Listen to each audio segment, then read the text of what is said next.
అదే RTV app వార్తల్ని క్షణాల్లో చదివే అవకాశం ఉంటుంది. ఒక న్యూస్ పేపర్, ఒక టెలివిజన్ ఛానల్ మీ చేతుల్లో ఎప్పుడూ ఉంటాయి. అందరికీ నమస్కారం. ఈ వారంలో గత వారం రోజుల క్రితం బనగానపల్లిలో ఒక కేసు నమోదు కావడం జరిగింది. ఆర్టీసీ బస్ స్టాండ్ ఎదురుగా ఉండే సప్తగిరి లాడ్జిలో 6వ తేదీ ఈ నెల 6వ తేదీ ఉదయం ఒక వ్యక్తి వచ్చి ఆ నిర్వాహకురాలు పార్వతమ్మను గోడకేసి కొట్టి గొలుసును, ఆమె మెడలో ఉన్న గొలుసును, చెవులను తీసుకొని పోవడం జరిగింది. ఈ విషయమై మనము బనగానపల్లి పోలీస్ స్టేషన్ నందు క్రైమ్ నెంబర్ 179 కేసుగా నమోదు చేయడం జరిగింది. నమోదు చేసిన తర్వాత దర్యాప్తు చేస్తా ఉన్నాం. ఈ దర్యాప్తులో భాగంగా మనం మా క్రైమ్ పార్టీ పోలీసులతోటి, అట్లే నంద్యాల నుంచి టెక్నికల్ పోలీసులతోటి, అట్లే క్లూజ్ టీమ్ తోటి మొత్తం ముగ్గురు కూడా ఈ టీమ్ గా ఏర్పడి నేరస్తుల గురించి అన్వేషణ కొనసాగించడం జరిగింది. ఇందులో భాగంగా ఈరోజు మధ్యాహ్నం 2:30 బందెల దానమయ్య, వయసు సుమారు 44 సంవత్సరాలు, అవుకు మండలం రామాపురం గ్రామానికి చెందిన వ్యక్తి. ఇతను ఇక్కడికి వచ్చి ఆ రోజు దొంగతనం చేయడం జరిగిందనే సమాచారం మనకు తెలిసి మనము అవుకు రోడ్ లో ఉండే గోడౌన్ దగ్గర మన వెహికల్ చెకింగ్, మనకు అక్కడ టౌన్ లోకి వస్తానన్న విషయం తెలిసి అక్కడ వెహికల్ చెకింగ్ పెట్టుకొని వస్తా ఉంటే ఇతను ఒక మోటార్ సైకిల్లో ఆ రోజు ఏదైతే దొంగతనం చేయడానికి దీన్ని రాబరీ కేసు కట్టినాం మనము.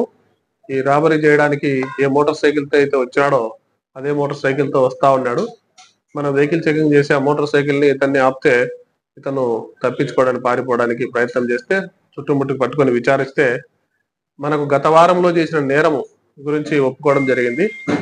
అట్లాగే ఇతని దగ్గర నుంచి ఆ కేసుని ఆ కేసులో నేరస్తులుగా ఒప్పుకోవడం జరిగింది. ఆ కేసులో దొంగతనం కాబడిన గొలుసు కూడా అతని జేబుల నుంచి మనం తీసుకోవడం జరిగింది. కమ్మలన్నీ అమ్మేసినట్టుగా సమాచారం ఉంది.